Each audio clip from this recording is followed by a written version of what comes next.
Muy buenas noches. Nos encontramos aquí con el profesor Mario Mendoza. Díganos, por favor, profesor, ¿usted a qué se dedica? ¿Qué tal? Buenas noches, muchas gracias. Mi nombre es Raúl Mario Mendoza Flores, tengo una maestría en Ciencias Penales y, entre otras cosas, soy litigante, catedrático de la Universidad Iberoamericana en la materia de Derecho Procesal Penal. Muchas gracias por aceptar esta entrevista. Y como primera pregunta, ¿cómo definiría usted de manera sencilla el homicidio bajo emoción violenta y cuál es su fundamento dentro del derecho penal? La teoría del delito, que es una de las principales ramas del derecho penal, establece varios atenuantes que nos determinan la misma teoría del delito y están plasmados en los códigos penales de la República, tanto en el federal como en los estados. En este caso, el estado de emoción violenta determina el accionar o la comisión de un delito bajo atenuantes que son de un estado psicológico que prevé la misma legislación y para tal efecto lo determina como aplicación de penas menores para todos los efectos. Muy bien. En su experiencia, ¿cuáles son las circunstancias más comunes en las que la defensa intenta argumentar la existencia de emoción violenta? Lo que pasa es que de acuerdo a las circunstancias de cada hecho delictivo, de alguna manera los principales objetivos han sido cuando se trata de defender un bien jurídico, que en este caso puede ser la vida de otra persona, atendiendo a las circunstancias personales, pero el punto principal lo es la situación psicoemocional. ¿Por qué? Porque el delito como tal, o la causa de justificación como tal, establece la circunstancia de que sea bajo un estado de emoción violenta, y el estado de emoción violenta va variando de acuerdo a las circunstancias de cada sujeto. ¿Considera que la legislación actual ofrece criterios lo suficientemente claros para distinguir entre una emoción violenta legítima y una reacción desproporcionada que no debería justificar una disminución de la pena? Mira, realmente tenemos que atender a cada caso en particular, pero realmente la situación sí implica la justificación por parte de la Fiscalía para poder determinar que sí se realizó un estado de emoción violenta o, en su caso, un exceso en la legítima defensa que pudiera darse una similitud, pero realmente es el estado de emoción violenta la afectación de la alteración emocional del sujeto. Viéndolo desde la perspectiva del Código Penal, ¿cuál cree que fue la intención original del legislador al incluir esta atenuante? Esta atenuante viene desde la época revolucionaria en la creación de los códigos penales, porque, por ejemplo, era una situación que los hombres andaban en la revolución y regresaban y encontraban a sus esposas en actos, de tal manera que el antecedente primario se llamaba conyugicidio, que era un estado de emoción violenta determinado precisamente porque llegabas y encontrabas a la pareja, a las esposas, las encontraban en el lecho conyugal con otra persona, lo que determinaba que precisamente el estado de emoción violenta en el momento de llegar y encontrar a tu pareja en un hecho carnal, era lo que provocaba que andaban armados aparte. La mayoría de los hombres andaban armados, entonces llegaban y encontraban a la esposa en una situación sexual, y era lo que provocaba que sacaran la pistola y dispararan en contra de ellas. ¿Ha observado que esta atenuante se utilice como recurso para disminuir la responsabilidad del agresor, incluso cuando la acción fue premeditada? Sí, definitivamente que los recursos que realizan algunos abogados en ese sentido sí provoca el abuso de esas situaciones, pero realmente tiene que estar bien determinado que hubo una afectación tal que llegaste a cometer el hecho delictivo de esa manera. Algunos críticos señalan que esta figura reproduce estereotipos sociales, por ejemplo en casos de crímenes pasionales como lo acaba de mencionar. ¿Está de acuerdo con esta afirmación?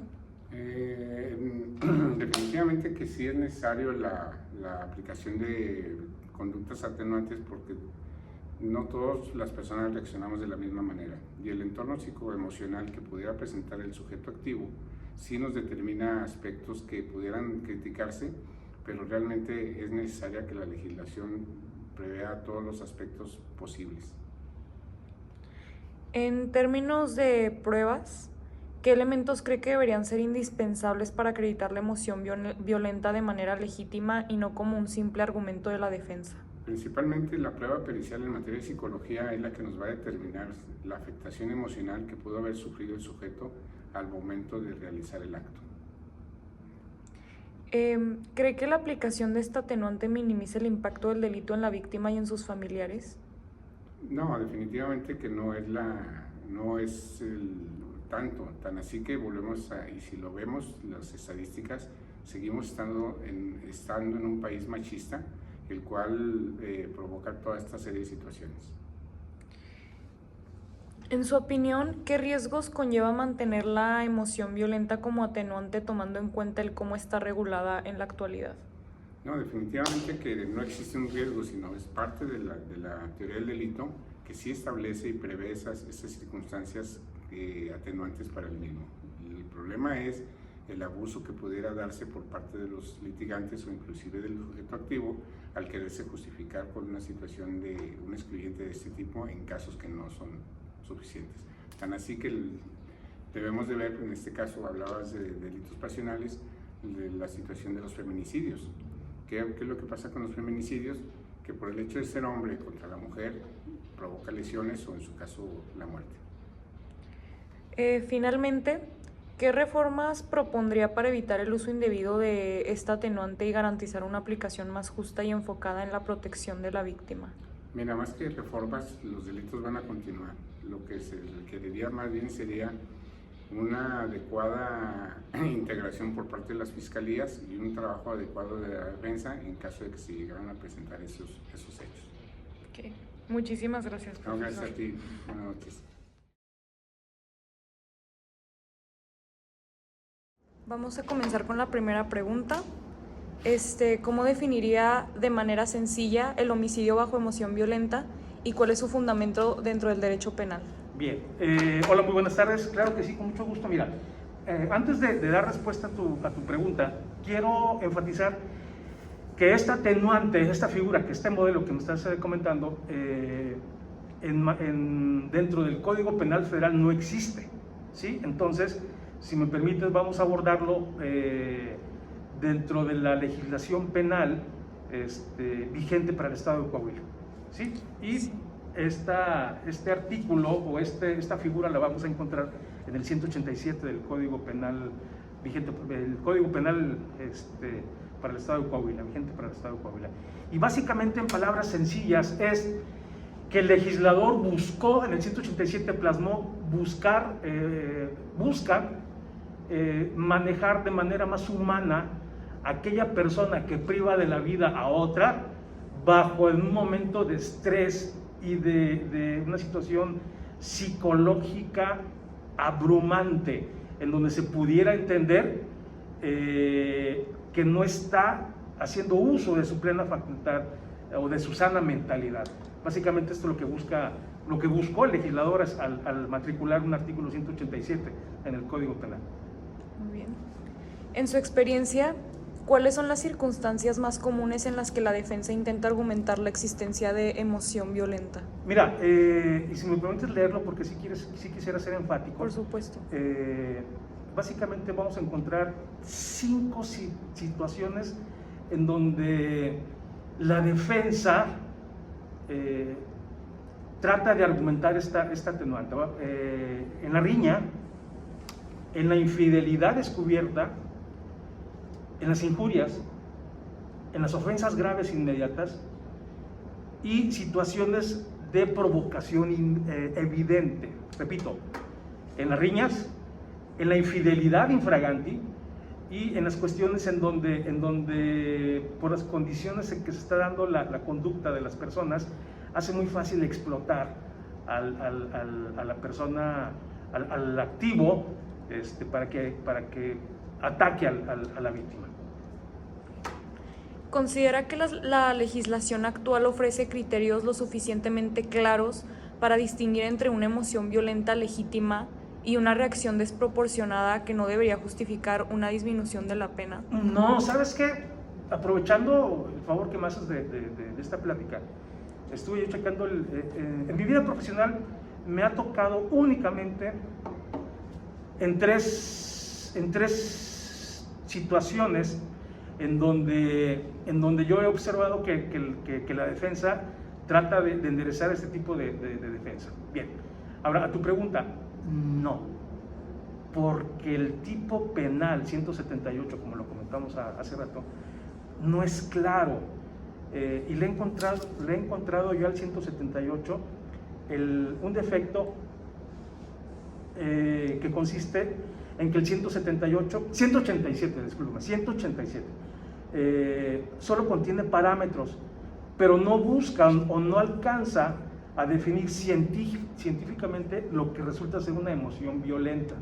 Por eso, repito, desde mi punto de vista, habrá que preguntar o seguir indagando, el 187 no alcanza a involucrar cuestiones más tangibles para poder determinar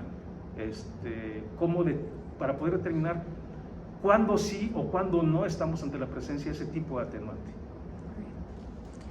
Viéndolo desde la perspectiva del Código Penal, ¿cuál cree que fue la intención original del legislador al incluir esta atenuante? Mira, te lo voy a dar la respuesta corta: humanizar el derecho. Humanizar el derecho, ¿sí? Básicamente esa sería mi respuesta corta. Si quisiéramos extender un poquito más esta explicación, pues evidentemente atender desigual, atender igual a los iguales y desigual a los desiguales. Y cuando digo desiguales, cuando una persona se encuentra en una condición que es imposible que él solo pueda manejar psicológicamente. Muy bien. ¿Ha observado que esta atenuante se utilice como recurso para disminuir la responsabilidad del agresor, incluso cuando la acción fue premeditada? Y si es así, ¿podría dar un ejemplo? Sí, efectivamente, sí. En la práctica yo lo he visto, repito, no recuerdo si 2 o 3 ocasiones, y eso es en lo que hace a mi ejercicio. En cuanto a ejercicios, en otros procedimientos, sí me ha tocado verlo cuando menos, unas 6 o 7 ocasiones. Pero sí me ha tocado verlo, y en todas, Mariana, tristemente se utiliza como estrategia por parte de la defensa para poder salir o tener una salida fácil a favor del imputado.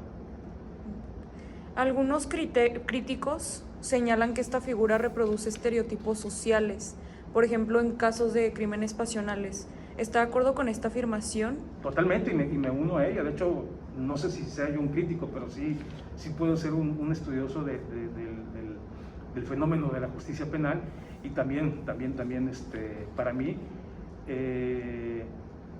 esta figura, esta atenuante o esta condición del 187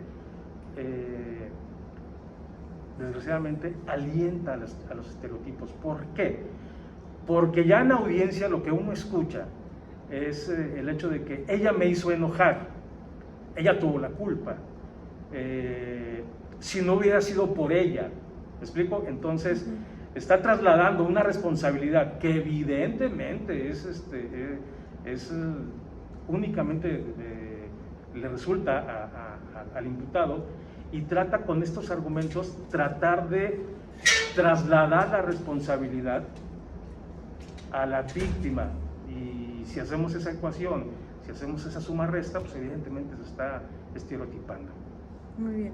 Sí, no sé si pueda añadir un poco más a esta respuesta. Claro. Es como la clásica justificación, o el intento, porque no es justificación, el intento de justificar un ataque sexual, ¿sí? En donde el agresor justifica su ataque por el hecho de cómo va vestida, por el hecho de la hora en la que se encuentra la víctima, diciendo son 4 o 5 de la mañana, por el hecho de que bebió un par de copas en algún bar, y tratar de justificar una agresión sexual por ese tipo de circunstancias o por este tipo de consideraciones, evidentemente estereotipa a la víctima, y con su ajuste una y otra, definitivamente soy de la idea que sigue estereotipando a la víctima. En términos de pruebas, ¿qué elementos cree que deberían ser indispensables para acreditar la emoción violenta de manera legítima y no como un simple argumento de la defensa? Mira, aquí hay dos ópticas que podemos, con las que podemos utilizar para dar respuesta a tu pregunta. La primera óptica es desde el punto de vista procesal penal, y la segunda de las ópticas es desde el punto de vista de la teoría del delito, ¿sí? Evidentemente no es suficiente con que el responsable o el presunto responsable invoque esta atenuante para poder resultar beneficiado en la sentencia de un proceso penal. Evidentemente aquí el Ministerio Público, siendo el órgano técnico, tendría que especializarse para poder desvirtuar los alegatos que propiamente pudieran ser no tanto alegatos científicos, sino aquí estos alegatos, yo los he escuchado, vienen a ser alegatos de estereotipo y alegatos de clemencia, señalando que el responsable actuó bajo las condiciones de esta atenuante, y el Ministerio Público tendría la carga de demostrar pericialmente, psicológicamente, sociológicamente, si efectivamente el responsable pudiera acogerse a los beneficios del 187. Y aquí me gustaría hacer un comentario. El 187 no es una regla general, el 187 es una excepción, ¿sí? Que si bien es cierto desde el punto de vista de humanizar el derecho penal es favorable que exista esta figura, tal vez sí, pero tomándola en cuenta como excepción, ¿sí? De que excepcionalmente sí puede haber una persona allá en la calle desequilibrada mentalmente, y al momento de que le aprietan un botón, evidentemente va a explotar, y esa explosión lo va a hacer una persona no apta para estar en sociedad. Eso es lo que tiene que pericialmente, técnicamente, el Ministerio Público acreditar, que excepcionalmente sí pudiera estar bajo los supuestos del 187 del Código Penal. ¿Y cree que la aplicación de esta atenuante minimiza el impacto del delito en la víctima y sus familiares? Por supuesto. ¿De qué manera? Vamos a imaginar un escenario en donde estamos ahorita, al momento de que se va a dictar sentencia en un proceso penal, y al tener a un familiar, porque estamos viendo esta figura desde el punto de vista de la familia, de la víctima, imagina que con el dolor de la familia, pues evidentemente lo que se busca es que se responsabilice al agresor y que se le imponga la máxima de las sanciones que señala el tipo penal. En homicidio creo que son 16 años. Pido una disculpa por si me estoy equivocando. Y la máxima, aplicando el 187, va a ser de 9 años. Entonces, tú como familia, estás en la audiencia, escuchas el veredicto del tribunal. Cuando tú esperas, evidentemente, por las condiciones del homicidio, tú esperas que se le imponga, tal vez no los 16 años, pero tampoco la máxima bajo los términos del 187, que serán 9 años. Entonces yo sí siento que es que el legislador o que la justicia, el sistema judicial mexicano, al utilizar la figura del 187, le pudiera también estar fallando a la familia de la víctima. Sí, sí, es cierto, hay que buscar un equilibrio entre la humanización del derecho penal y también el castigo por el delito o satisfacer el agravio que siente la familia de la víctima. En su opinión, ¿qué riesgos conlleva mantener la emoción violenta como atenuante, tomando en cuenta cómo está regulada en la actualidad? Mira, en pocas palabras, facilita una estrategia defensiva. Facilita una estrategia defensiva. ¿Por qué? Porque tal vez la defensa, al no tener otra forma de buscarla, de encontrar un excluyente, de encontrar una falta de elementos para condenar, pues lo que busca es la figura del 187, y de excepción la estamos prácticamente posesionando como una estrategia para evadir o eludir, en este caso, la responsabilidad penal. Finalmente, ¿qué reformas propondría para evitar el uso indebido de esta atenuante y garantizar una aplicación más justa y enfocada en la protección de la víctima? A título personal, eliminar la figura. Eliminarla completamente. Totalmente. A título personal, eliminar. Ahora, como estudioso del derecho, como académico, y tal vez como asesor de puntos legislativos, en regularla mejor, porque repito, es muy corta, son 5 renglones lo que señala el 187, y de ahí se brinca ya al delito de feminicidio, de ahí se brinca ya a otras modalidades o a otros tipos penales. Regularla muchísimo más. ¿Por qué? Porque únicamente, básicamente lo que tenemos en el 187 es, señores, aquí tienen una excusa para poder, para que sirva de escape al responsable. Si tenemos el 187 y por otro lado le sumamos que en determinado caso tengamos una mala conducción del Ministerio Público, pues evidentemente vamos a tener a un feminicida en la calle. Sí. Muchas gracias, profe. Sería Al todo. contrario,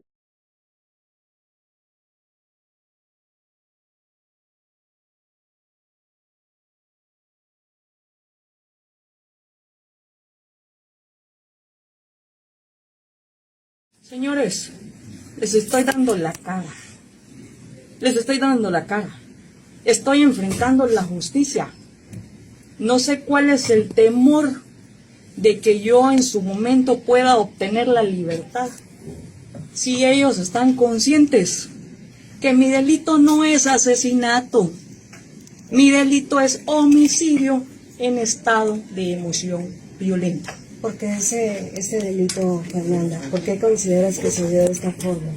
No me interrumpa, estoy dando la entrevista y no tengo más que decirles. Más que también hacerles saber de que me gustaría que así como publican cosas que no son y que tratan de desviar la información a la sociedad, que también publiquen que no me han ganado ningún amparo.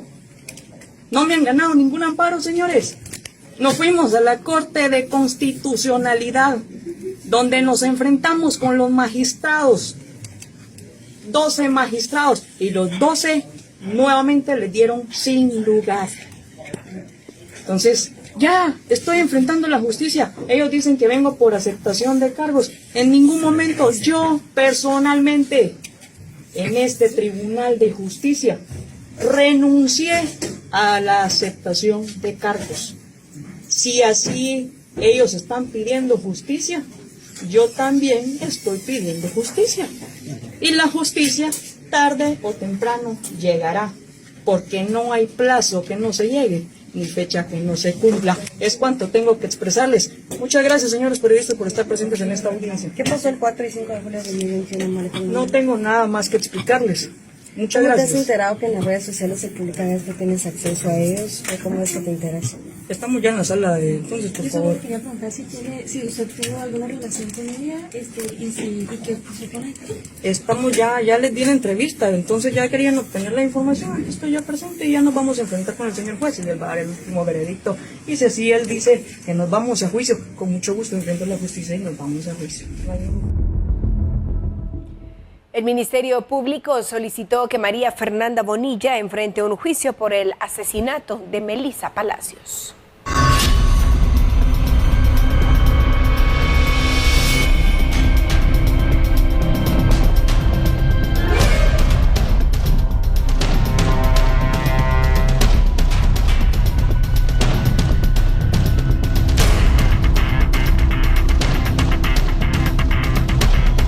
En el juzgado de mayor riesgo C, el Ministerio Público presentó la investigación que se hizo por la desaparición y el crimen de Melissa Palacios en julio del 2021. Los principales sospechosos de la Fiscalía, María Fernanda Bonilla y Luis Marroquín. La víctima no murió por razones naturales, enfatizó el fiscal.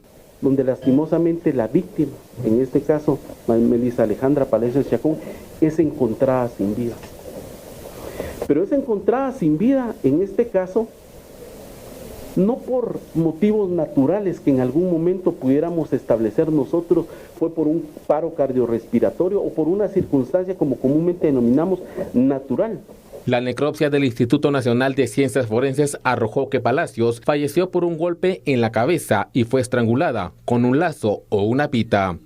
Porque efectivamente se logra establecer que dentro del cuello presentaba un surco escoriativo. El surco escoriativo, como comúnmente denominamos, es la marca que deja en algún momento algún material, que en este caso pudo haber sido algún lazo o alguna pita. La procesada Bonilla mantuvo comunicación vía WhatsApp con Luis Marroquín y sabían qué harían con Melissa Palacios, agregó el fiscal. Pues atraer a una patoja y a las palabras que le respondo, a los mensajes que le responden, que pues obviamente hay que darle muerte, a lo que responde en este caso el señor José Luis Marroquín Ovalle, que obviamente que nos la traemos para acá y nos la bajamos. El fiscal de proceso le dio lectura a una conversación que Palacios tuvo con Bonilla. La sospechosa le insistió que no dijera a dónde iba y con quién se iba a reunir. Mire, pues usted no sabe por qué se lo digo yo, créame. Sálgame a otro punto, no importa, ahí, pero que no mire tanta gente, y porque ahí pasa siempre, pasa gente a cada segundo. ALB, va, mire pues. El Ministerio Público cuenta con un audio como evidencia en esta segunda pesquisa. Melissa suplicó por su vida.